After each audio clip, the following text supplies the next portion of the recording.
Riverlight fans, welcome back to the Igniting the Lamp podcast, episode 8, alongside Hayden Krasinowski. I'm Rodrigo Perez. This week, we have a very special guest, someone that we both know very well.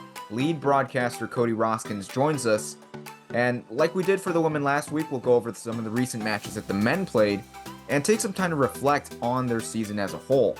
It's been a long summer, so let's just jump into it. Cody, thank you so much for joining us today. I know you have a pretty busy weekend coming up for you. How are you managing all this? Yeah, no, thanks again for having me on, guys. Again, sorry for running a touch late to it, but yeah, and I'm having a blast. As you guys know, came down to Kansas 2 days ago to start prepping for the TBT down here, and then in about 4 hours, I'm taking off back to Peoria to do the two Central Conference playoff games there.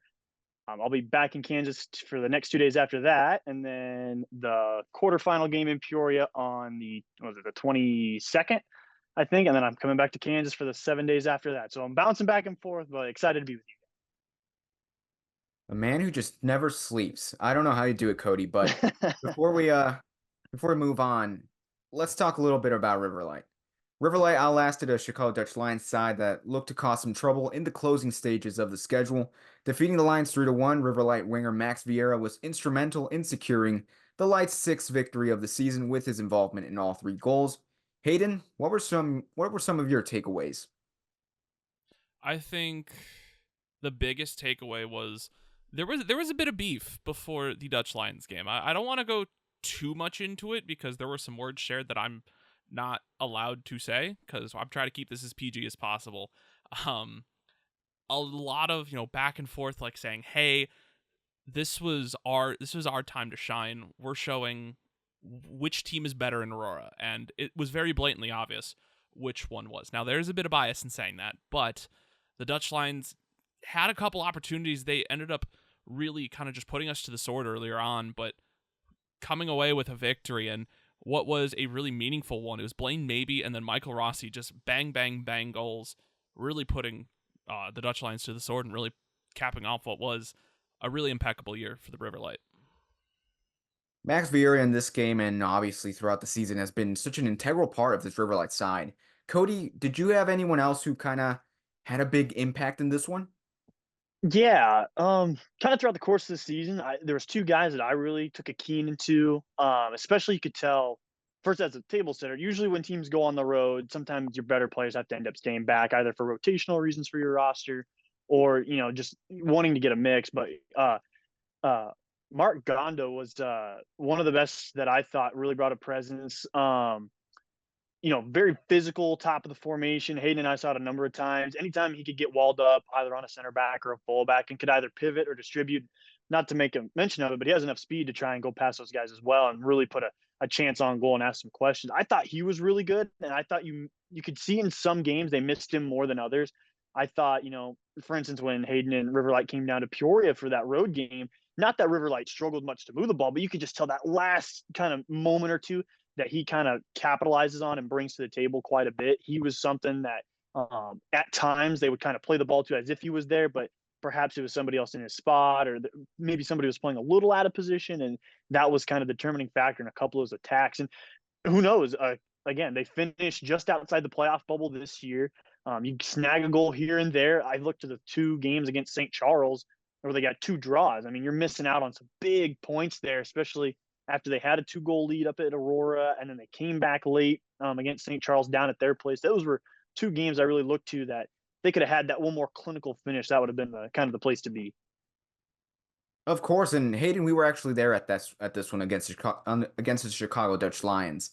And the thing that we both I think said after where the game was, hey, that was a lot closer than we thought it was going to be, but it's still a 3-1 victory, still pretty comfortable. What did you see that was that defining factor in this one, Hayden? What really set both teams apart? I think we can talk about Mark Gonda a lot, but we also can make a lot of comments about Michael Rossi, who I would consider the heir or the second heir to the number 9 spot. He has like eyes in the back of his head. I mentioned it multiple times throughout that podcast of when he's got a defender on his shoulders, he knows where the second one's coming from, and he can beat them so easily. His 6'5" frame was really just putting the Dutch Lions down.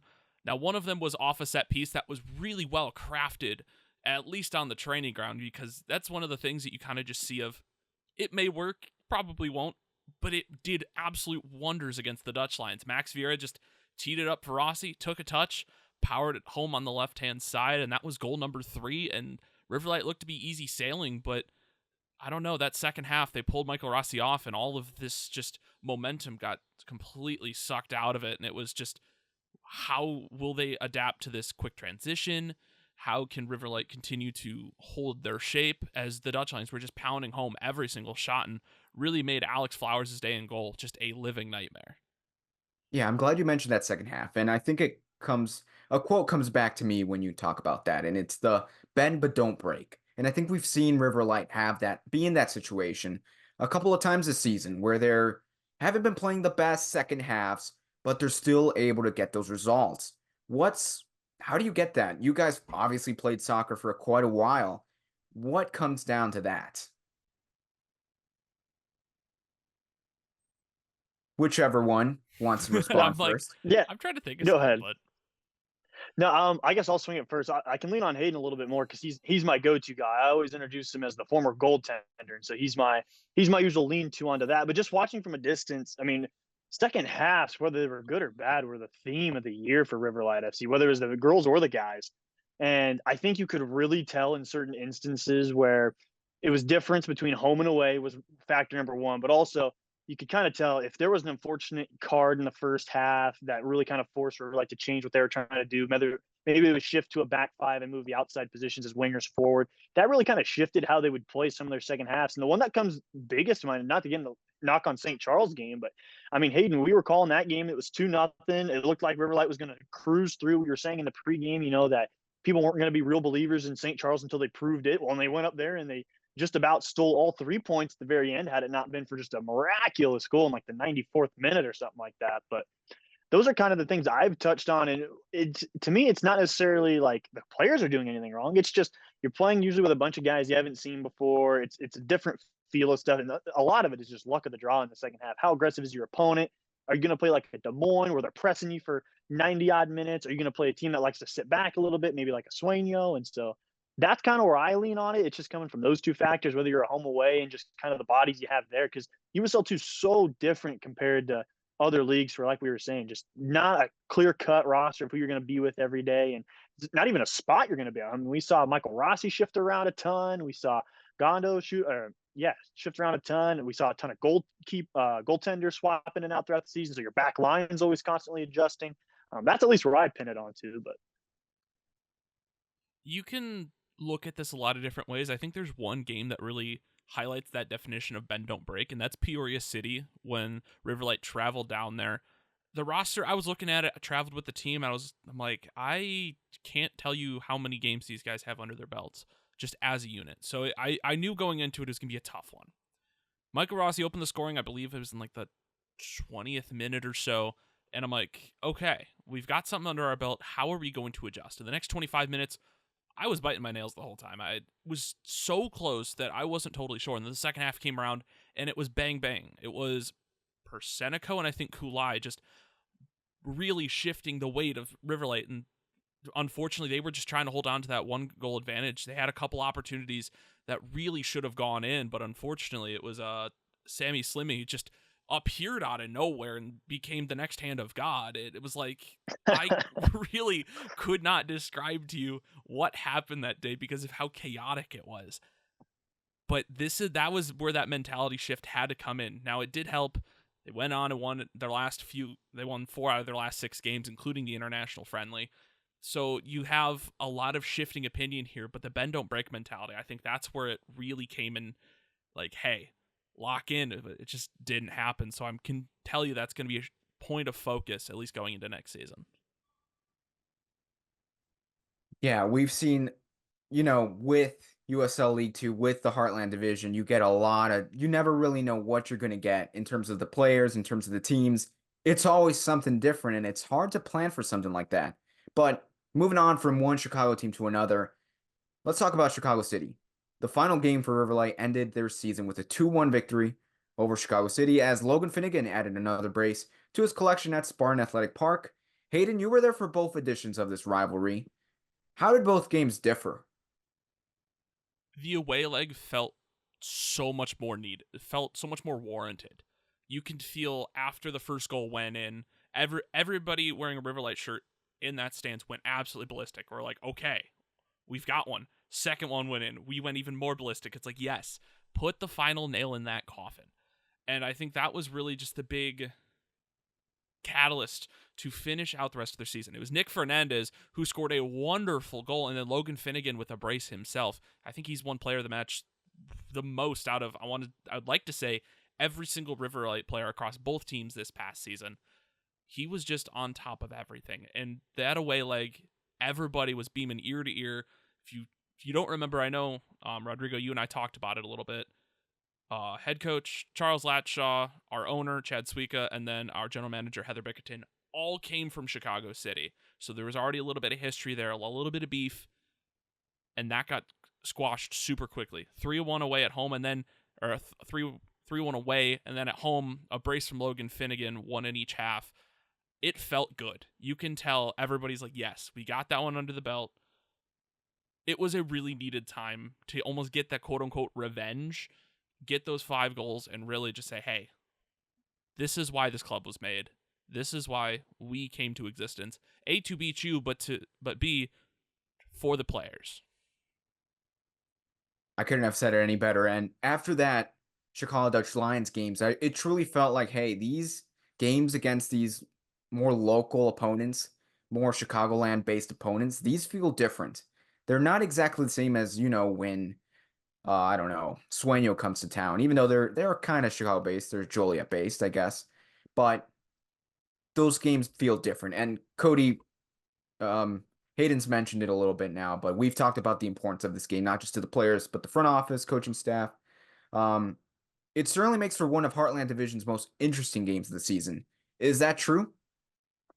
Yeah, I mean, I'm not sure how many, at least the people listening, have kind of heard us say it before. But if you've tuned into a Riverlight game, you've for sure heard me and Hayden say it. And I should probably get it trademarked at this point because how much we say, but we always say death, taxes, and the Heartland, because you never know kind of, what the feel of a game's going to end up being and what a crazy result's going to be. And I think that kind of derby between those two teams really kind of signifies that. I also came from Dutch Lions the year prior. I was with Heather at Dutch Lions the year prior while she was bouncing back and forth. And that's how I got invited to come to Riverlight.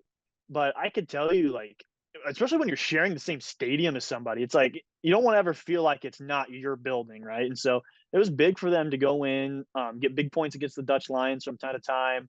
Obviously, the women's team did carry their water in that regard as well.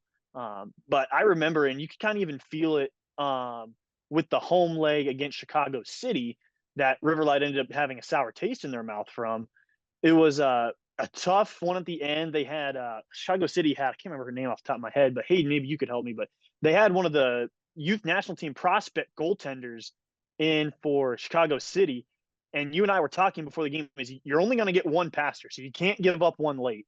And so after Riverlight had gone up one, we were talking at halftime about the potential of, do we sit back and try and defend goal, or are we going to try and push forward? And ultimately ended up costing us.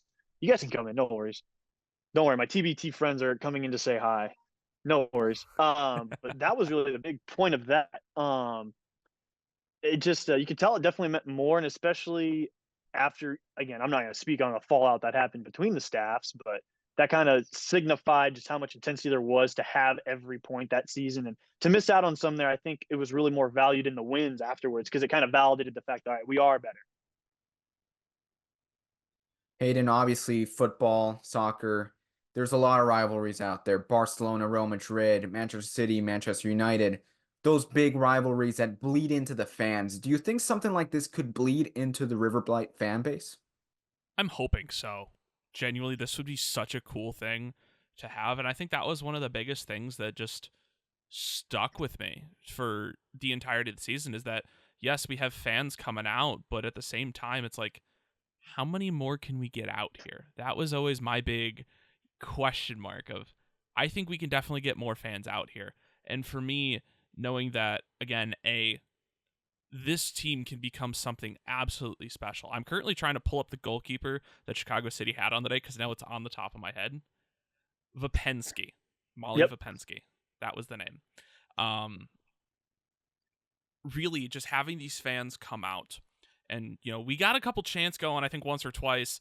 And then one of the last games I think the last game of the season against City, Heather handed me the wireless microphone and said, go stand on the field and go get everybody hyped up at halftime. And that was such a fun experience because we were doing crossbar challenges. Everybody was like, yes, we're having a good time. And I think that having that community between club and fans desperately needs to be grown. And I know it can be very easily.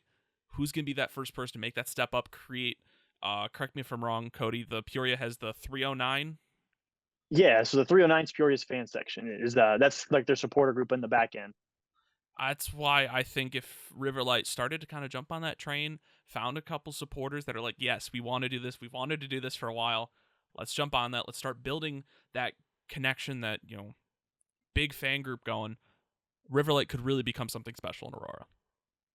Hayden, you're going to have to add on-field mic MC now to the resume after that half. But Cody, you've been involved with a lot of these teams and been behind the scenes. You've been able to see kind of the atmosphere at every stadium with Peoria City, Dutch Lions before that. What's the secret? Is there a secret? Have you been able to figure that out? Yeah, I guess I don't know if there's a secret for it. At least as far as Peoria City goes, they've just had always like a really strong soccer base in the town. Like Peoria Notre Dame is annually nationally ranked in the top 3 high school for boys and girls soccer. They're usually state champs in girls. I think they took 3rd at state this year, but they've always had just a really good background there. And of course, Bradley's been a soccer program that's won titles as well.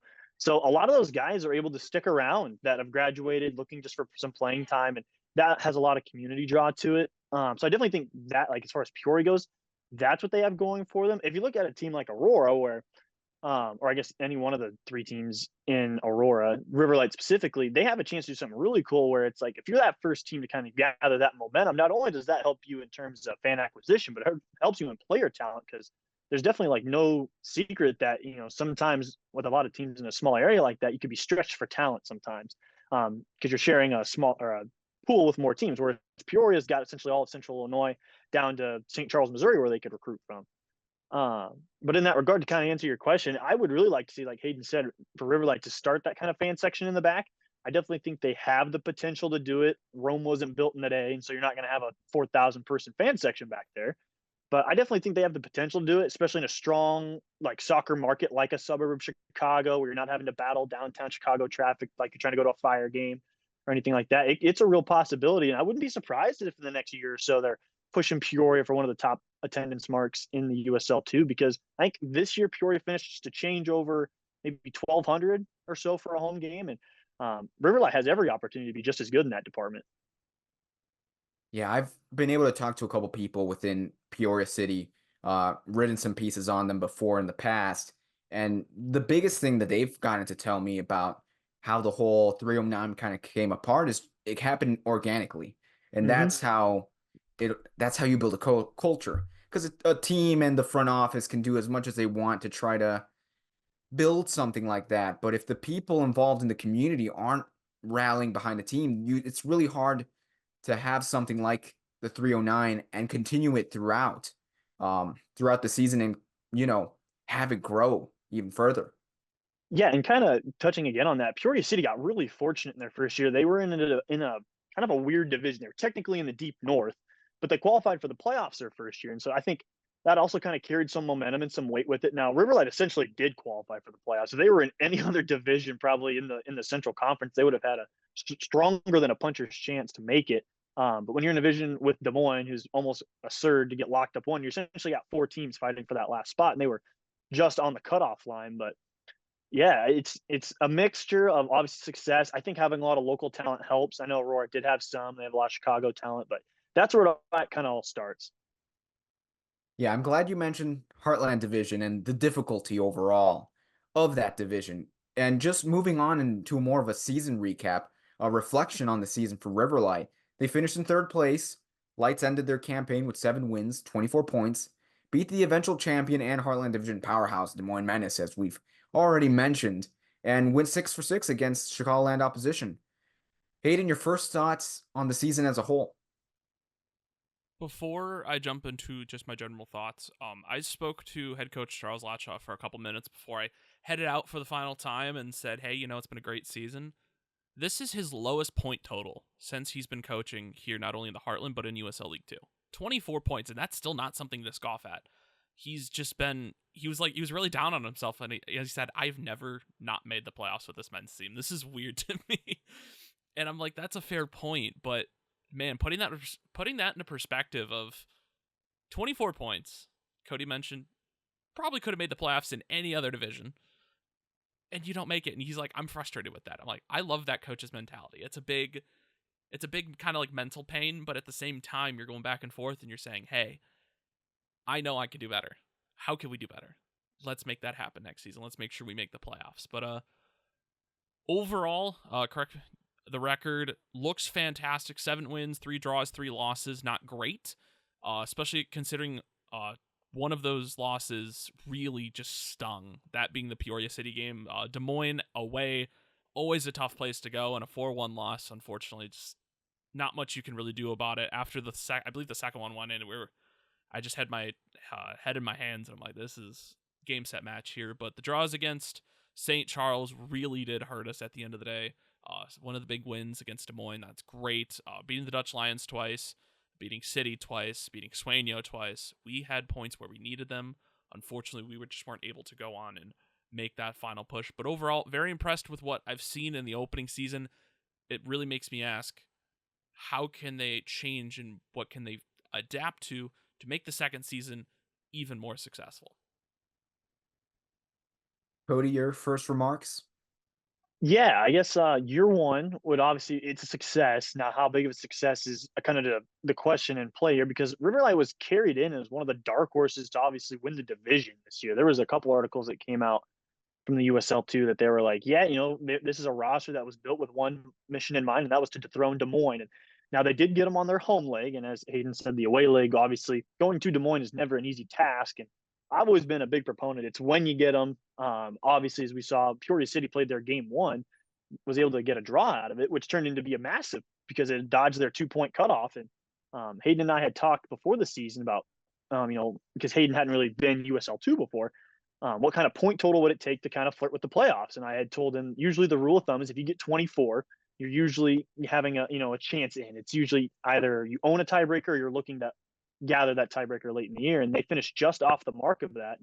And as Hayden said, those 2 St. Charles games where you get a combined 1 point after you scored 6 goals between those 2 games, that's really where it stings the most, I think. Peoria City obviously one does hurt, but winning on the road is never a given. My formula to success usually in the division has always been you can't lose or draw more than 1 home game. Like that's just with 8 games, you have to take care of business at home, and then you can't draw or lose more than 1 or 2 combined on the road. Otherwise, that gets you a combined like 7 points you're missing out on in the table. And that's exactly what happened to Peoria City this year. They finished with right around 25 points, and that was enough for them to jump across. But if I had to give them a grade, though, solid A- is where I'm at. The only thing that would have made it better is they played well enough to make the playoffs. It's just they weren't there. And I'm judging this as a whole. So between the men and the women, they put a really good effort in for the USLW team this year, made the playoffs, got a draw with Aurora. Now, we're all going to be hoping that we're going to be that first team to hand Aurora a loss because they haven't lost a regular season game in their existence. But I think as a whole, if you were to judge it, it would be absolutely be an A-. I think the girls definitely on paper had a better year than the guys. Now it's easier said as the Heartland division has different teams and different men's and women's programs, but that's kind of where I sit on it. I thought they had a lot of interaction from the local fan base, which is another big check mark for me. I thought they had dynamic players. That's another big thing. And obviously the coaching staff looked to gel well. They were able to get a ton of rotation in and still have a ton of success, which is something I know the club hangs its hat on. Yeah, only 12 games. That's very little room for error at that point. It's not like professional soccer that has over 30 games where if you lose or tie a game here or there, it doesn't really matter. USL League Two, that's very different. There's, like I said, a lot less room for error. But just going back to some of these highlights of the season, Hayden, what was your biggest highlight? I don't know, because there's so many games that I went to that not one really sticks out, at least on the men's side of things. For the women, there was a couple, just mind-boggling wins. For the men, I think the one that meant the most to me, at least, was the first one away at Swainhill, where it got moved from Joliet to Wheaton to Barrington to back to Wheaton, then back to Barrington. It was so weird. Gonda and Quintos ended up opening the scoring, and that was kind of the first look of Riverlight of what you could potentially see. And I think the one that really meant the most to me was the away leg at Chicago City, just because of what it meant to the team, what it meant to the club, what it meant to the fans, to the front office, all of that. The 3-1 victory over that. I think a very, very close second is the Des Moines game where Luke Van Hukelum just snuck one past their goalkeeper in the 88th minute. Carvalho. Everybody went ballistic. I went ballistic. I know Cody looked at me. He's like, "Dude, calm down." But I'm like, I just could not keep my composure. I was blown away that we were able to sneak that one away. Yeah, there were definitely a lot of really good moments for Riverlight this season. Cody, do you have a different one? Yeah, I was going to go with the Des Moines game just because, as I was saying, this team was built with the mission to be more talented than Des Moines and to try and dethrone them. And them getting that home win kind of carried a lot of weight, especially since he had gone essentially out. What was it, 88 straight minutes, 89 minutes and 45 seconds, Hayden, with a scoreless game. And then you're able to sub one on, and Van Hukelum puts it in and beats one of the best goaltenders in the USL 2 in Carvalho. If I had to say a second one, I would say probably the second half against St. Charles at home, just because it showed the resiliency, and Hayden can attest to it being a former goaltender. They got up 2-0 in the first half, gave up 3 straight in about 27 minutes in the second half. And then all of a sudden, with I think the 94th minute of extra time, and it was totally referee's discretion on whether or not we were going to play the possession they had. They go down, tie the game. I thought that showed a lot of resiliency.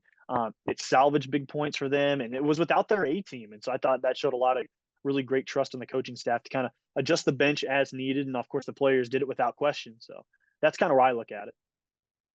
Yeah, those are definitely some good picks right there. One of my favorites is, as a neutral, I guess I would say the Riverlight Peoria City first game where it was a 2-2. Just it felt like Argentina France 2022 World Cup final where it was very back and forth. Both teams were scoring, and it ended in a tie, unfortunately. But as a neutral, I'd say that one. But as a more of taking a look at more of the season, Des Moines Menace, that 1-0 victory, Luke Van Hukelum just scoring that goal late in the game was such a amazing feeling to just be able to see, because we were still pretty early in the season. We didn't know exactly how good this Riverlight team was. We had some early sense of what it would be like, but we weren't exactly sure how they would do against a team like Des Moines or a team like Peoria. And I think that very positive result helped Riverlight throughout the season. Yeah, kind of just carrying off of that.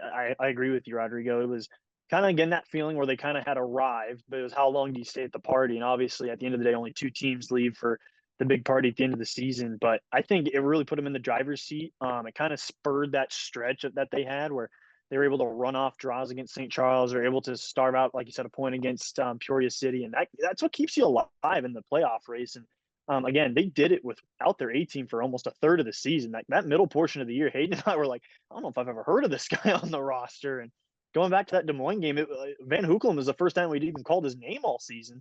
And Hayden going electric in the box was pretty awesome to see. But the reason I was telling him to calm down was because if there was any team that was going to go down and score in 60 seconds, it was Des Moines. And little did I know, about 2 months later, when Peoria City had them up, or had them down 2-1 in Peoria to end the year for the division title, that they had 60 seconds left and Des Moines went down, scored on a free kick. And so that's why I was just like, you never know with this division. What a card Luke Van Hukelum has become for Charlie Latshaw and his team this season. But moving on, taking a look at some of the numbers. Obviously, top goal scorer Logan Finnegan had lots of Optimum Nutrition awards and protein shakes to go with them. But some of the other guys, Mark Gonda, Michael Rossi, Luke Van Hukelum scored 3 apiece, 3 goals for each, and then 10 different scores overall. That's pretty good. What are some of the guys that you guys would like to see come back next summer for Riverlight? I guess I'll take it first this time, Hayden, since you've been going first majority of the time. I already kind of hit on it, but I'd love to see Gondo come back. at least as a mentor role kind of a thing. Like if he stays all season, that'd be awesome. I don't expect a lot of those guys to do that, but at least to kind of brave the storm and more or less for the first few games. Gandhi in goal was phenomenal at times. Like, it just looked like you couldn't get past him. I think he'd be a really fun one to bring back. The one I want back the most is Rossi, though. Michael Rossi, it was kind of that more or less rock in the middle of the river, right? You couldn't move him. He was always steady. That's the kind of guy, like, if you have a team around for a whole year, that's the thing you could definitely grow around. Unfortunately, my initial answer would be Logan Finnegan, purely because he's one of the nicest people I think I've talked to. I know, Rodrigo, you and I did an episode with him a couple weeks ago. I've obviously did post-game interviews with him. Lovely guy to chat with.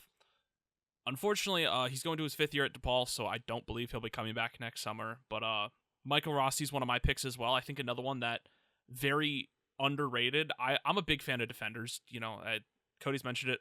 Former goaltender. I know, it's great. But I think one of the biggest guys for me was Ryan Quintos. He was absolutely electric at the back. Now, he did have a couple moments where you shut off, but that happens with every defender. This is not uncommon, but anytime he touched the ball, he knew exactly where he wanted to put it every single time, and 9 times out of 10 it got there. He and Christian Baumgartner are the 2 really big guys I want to see back on the terms of goaltenders. Give me Owen Cornell. Gandhi Cruz was good, but Owen Cornell came in that second half of the season and really made a statement, especially against Peoria. You could argue he was the player of the game for Riverlight. He had a couple more chances here and there. You could argue he was the best player on the field that day. Like, there's a strong case to be made for that. He was just electric in that game, but even the second half of the season, yeah, sure, he made a couple of mistakes, but I want to highlight the Zacatecas game. Early July. Sure, they lost 3-0. It was an international friendly. It was all in good fun. But I was hearing from a lot of the fans, because they were just trying to get players in, make sure everybody had minutes.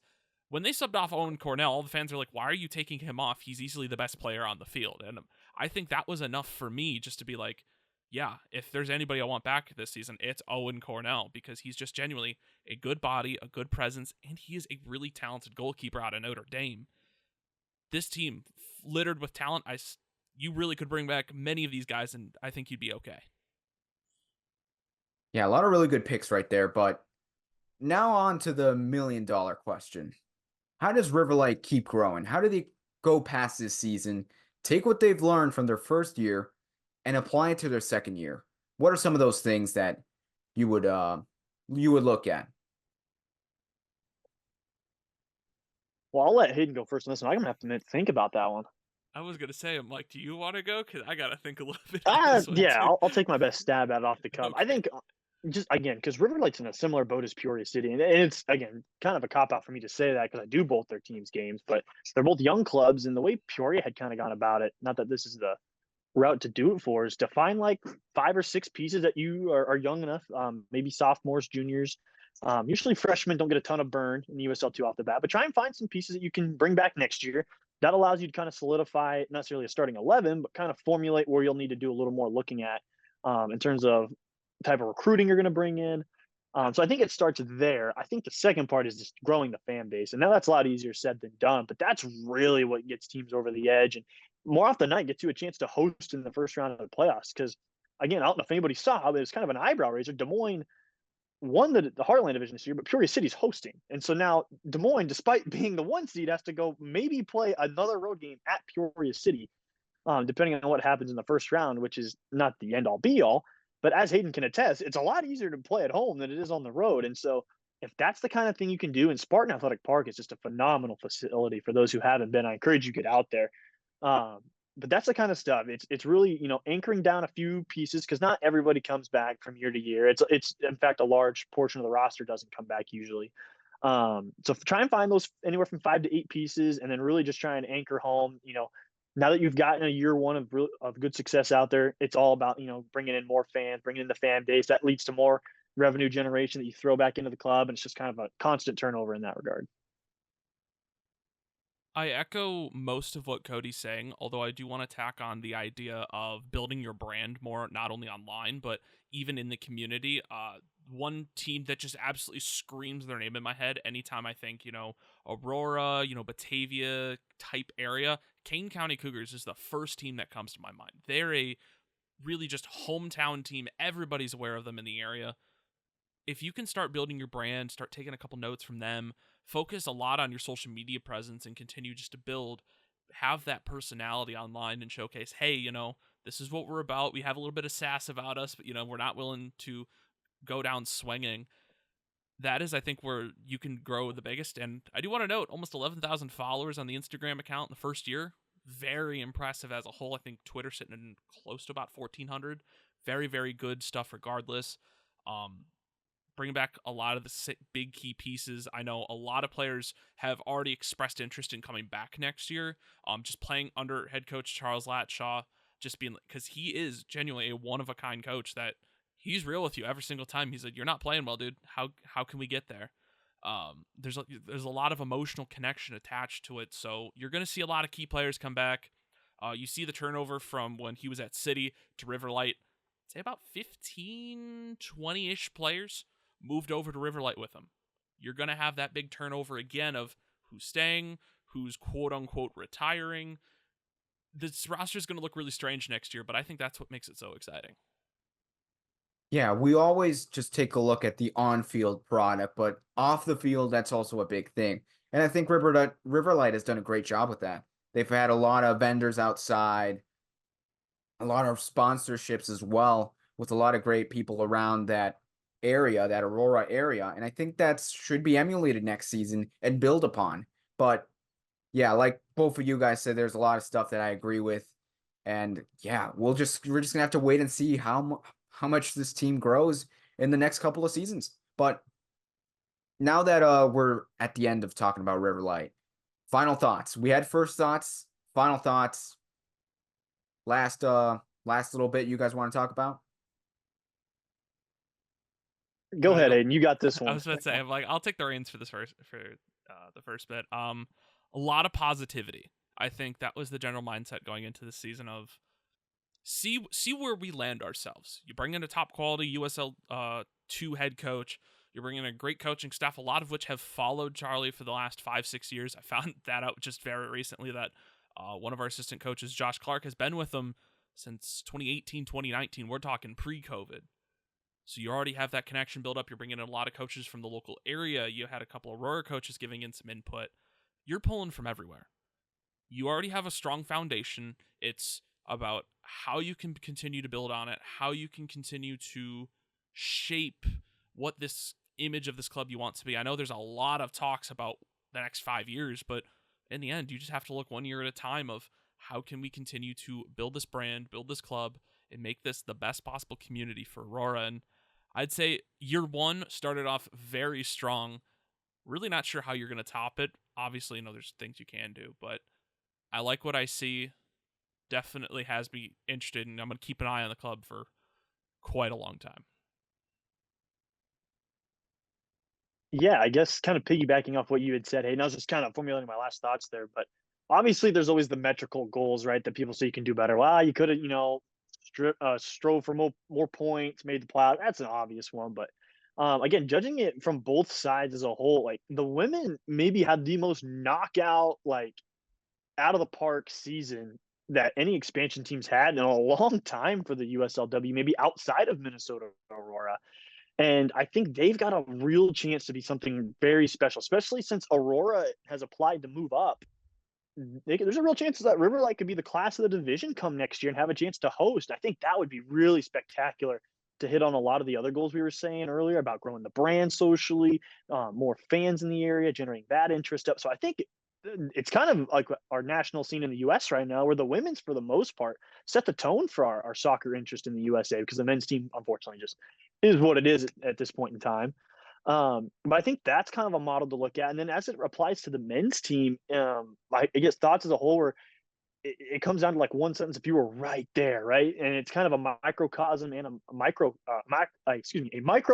and a macrocosm of like the season. One, you were right there on the cusp of the playoffs, but two, that happened because you were right there in so many other events of your roster, right? Like the backup quality maybe on the roster wasn't exactly where you needed it to be, or the results here and there weren't exactly where you needed it to be in some regards in terms of wins and losses and whatnot. But I think the three main goals that they had, which were to have an explosive year one, especially on the field, they absolutely did that. They were right there for the playoffs. They Involved a lot of different players. I think it was, I don't know what the final number was, but well over like 40 players for the women's team made appearances. And, as far for the men's team, it was, a constant overturn of roster of who was there, and they managed to balance that well and really lay a good foundation. So, in all three of those regards, they were successes. Um, and that's kind of where it's left me is like, especially if something happens to a bad off season to, let's say, a Peoria City or a Des Moines or a St. Charles, they're the first team that comes to mind of winning the division next year or being one of the two teams in. And right now, I would have to say, knowing some of the older guys that are around the league that are still making up their minds, River Light is absolutely the second team I would put in behind Des Moines right now for next year. I put Peoria City in that same group. Um, Obviously, still tough to say because they're still playing their playoff games here this weekend. But I would River Light has every opportunity coming up to be one of the big brands in USL2 next season. Very well said. And the only thing I have to add to that is just forward momentum. That's all. But before we go, Cody, we have a segment here on Igniting the Lamp podcast that Mr. Krasnowski made, Floating Down the Fox, where we're just going to ask you a little bit more personal questions about some of your tastes in soccer and beyond that. But just starting off, Cody, what is that one club that you've supported for the longest time? The one club you just can't miss any games. What is that to you? So it's a good question. I kind of had a weird approach to soccer. I grew up mainly watching the national. So as a club, it's kind of a cop out, but I love the U.S. men's national team and the women's team for all their shortcomings in certain spaces. But if I had to pick like a legitimate club, I'll usually in the MLS, it's Minnesota United. I love watching. I went to one game there before, and they have it was one of the brand new teams, and I just wanted a new team to attach to, and so that's one that I really clung hold to. Overseas, Premier League, it was Chelsea for a while. I've admittedly gone a little thin on the Premier League just because of the amount of background stuff they have going on there, and it's not more or less just about the product on the field anymore. But that's kind of where I'm at with those. Since you're follow the national team, obviously, who would you like to be the head men's coach team now? Manager, at least. Yeah, well, I was told to hit Hayden if I got tired of me saying it, but I really wanted Klopp, and I know the guy just wants to retire and go hang out in Montana all the time, but I guess my backup piece for that would be just anybody not named Greg Berhalter. I told Hayden I wasn't a big fan of how they fired him, and then immediately, and then a separate incident is with the rehiring. I wouldn't be high on any MLS hires, not because they wouldn't be qualified or could do the job. I think it's just going to take a bigger presence, especially with us. If we weren't hosting the World Cup, I would say you could probably get away with an MLS hire.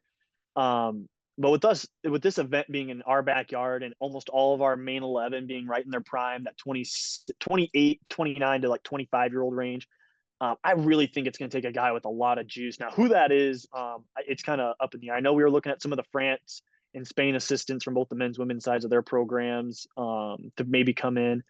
I'd be thrilled, knocked out of the park, but I think at the end of the day, it's just got to be someone that carries some juice that the players will respond to, but also tactically has been proven a little bit.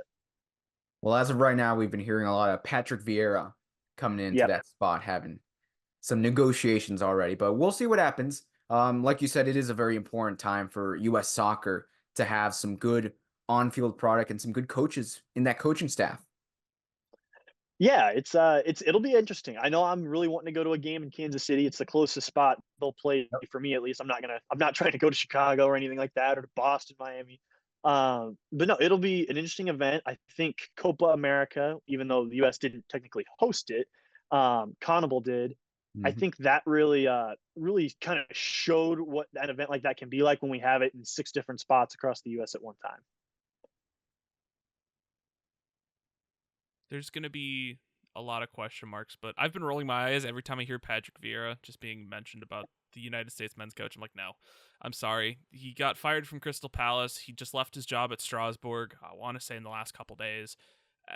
I don't see it happening. I have my guy. I'm keeping it still kind of close to chest. I've talked about it in other spaces, but I want to kind of keep this conversation rolling. I know you mentioned you've been up to the Minnesota United Stadium with the Loons. Have you visited any other stadiums just across the world? If multiple, which one has been your favorite? Yeah. So it's kind of interesting. I haven't been to any in Europe. That's one of my goals in life, and specifically before I'm 30, and I'm going to be 24 here in about a month. I really want to go to Italy, kind of do like the European tour there and see some of the big spots, regardless of class of soccer. I've been to one of the higher end ones in China when I was in high school. I did a foreign exchange kind of program there for a couple weeks. Went and saw one of those. We were right next to Olympic Village when it was there. But in the U.S., I've been to. I really want to make it down to St. Louis. That's one of the newer ones I haven't been to yet. I've been to Kansas City and Children's Mercy Park a number of times. Up in Minnesota, of course. I really want to make it out to Real Salt Lake. I think that would just be a really cool spot to take in a game. It's kind of different, right? High altitude outdoors. You get sometimes some really thick snow games, and I've always enjoyed those in American football, so I don't see why I wouldn't enjoy it in non-American football.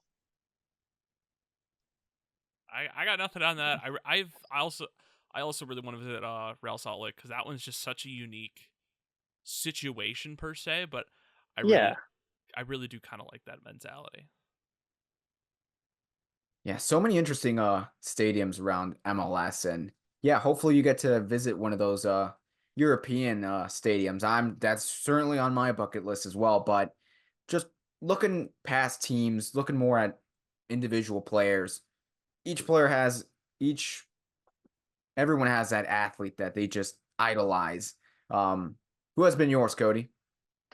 yeah. So I had two of them. I had you guys might remember. I'm a little older than the two of you, but Larry Fitzgerald for the Arizona Cardinals. He was a guy that embodied everything I really loved about sports. He was hardworking. He was never the biggest, but he always excelled and got production. He might go down as one of the best players to never win a Super Bowl ring. But despite, he had gotten to the Super Bowl once, and that's really where I noticed him. But I had paid attention because Kurt Warner went to UNI. I'm an Iowa guy. I knew of that. But he was always loyal to the franchise that invested in him. In today's sports, you just don't see that anymore. You never see a guy suit up 13 years for one franchise. You never see that, and I loved that. And the other one I really liked was Drew Brees for the Saints, and he was kind of in that same boat, right? Wasn't over physically intimidating, but just found a way to shine. Did everything the correct way off the field. That's kind of the two guys I really cling to more often than not. And now Drew Brees did play for my favorite team, but they both kind of follow that same sentiment. They were humble to a singular franchise for the most part. I know Drew was at the Chargers, but they kind of burned him, and that's how he ended up in New Orleans. But Larry being again, the Cardinals were perennial losers, and I think that shows a lot of character in a guy when he's able to stick it out regardless, show faith to the people that put trust in him, and you just don't see enough of that in college athletics, professional athletics anymore.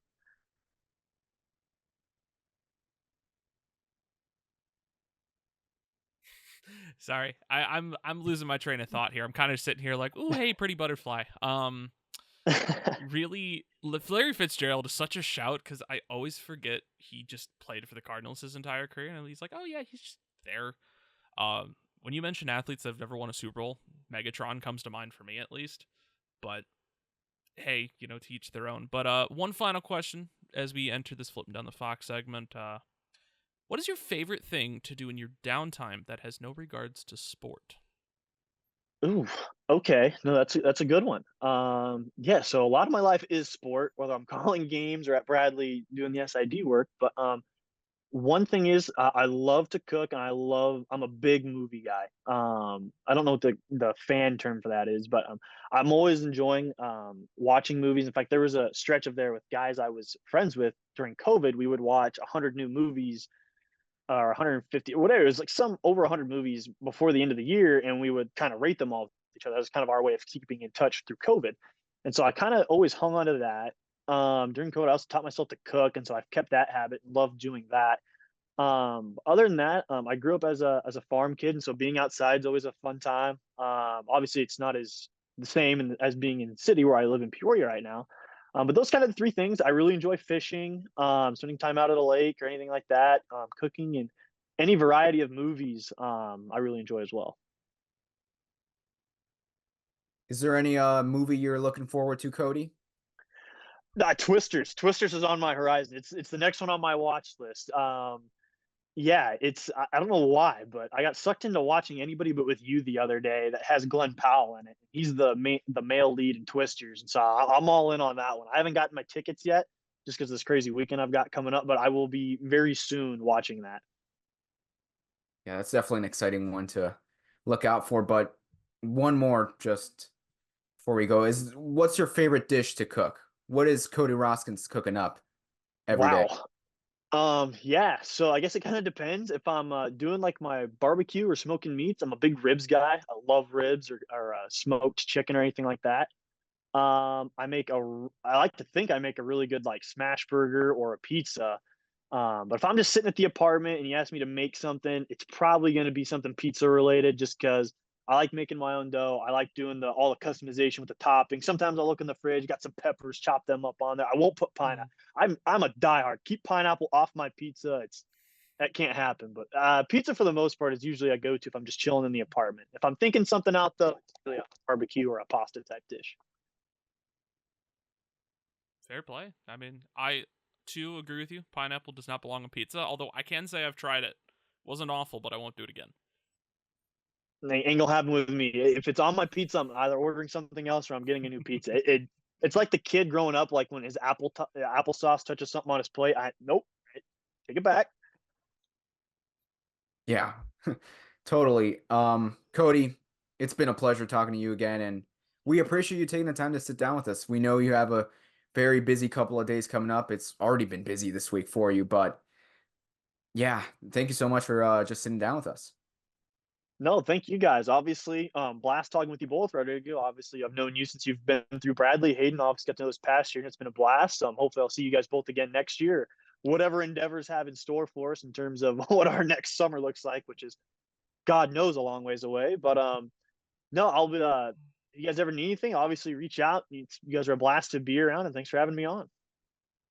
Thanks, Cody. And I think that about puts a wrap on episode number 8 of the Igniting the Lamp podcast. Now that the season's officially over, we'll have a exclusive conversation with the man behind the on-field product, head coach Charlie Latshaw.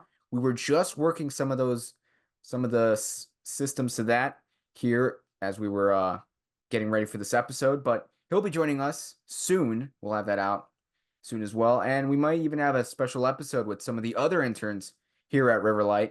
Still working on that, but Hayden, anything you want to add to end the day? Cody, it's been a pleasure sharing the booth with you, but let's see what next summer brings. I know Heather's already at least spoken to me. She said she wants both of us back next year, so we'll see what happens in No, the next absolutely. 12-ish months, but it's been a pleasure. It's a long ways out, man. It's a long ways out. No, Heather knows. Anytime she's on, and this is a shout out to Heather. Heather is one of the nicest bosses. I don't even necessarily want to call her a boss because it's almost just like having just another friendly coworker to work with. She is a big reason of why I said yes to come into Riverlight this year. And obviously, same to you, Hayden. We got to know each other quite a bit, even off the Riverlight games. I invited you down for a few Peoria City ones as well. And, no, it'd be awesome to have both you guys back. If I'm back next year, obviously that's still 12 months out, but it'd be a blast if we were all together again. And there's something very special going with the people at Riverlight. It's not just a good job and a good talented soccer team. It's good people, and I've said that time and time again. Chad, Charlie, Heather, I mean, they're just the best. I've had, admittedly, brief conversations with a few of them, just with the long commute from Peoria to Aurora for a game day. But no, there's something very special with those three and what they have going on, and I was very happy to be a small part of it this year. I couldn't have said it any better, Cody. Again, thanks so much for joining us today, and thanks for watching, everybody. Episode 8 out.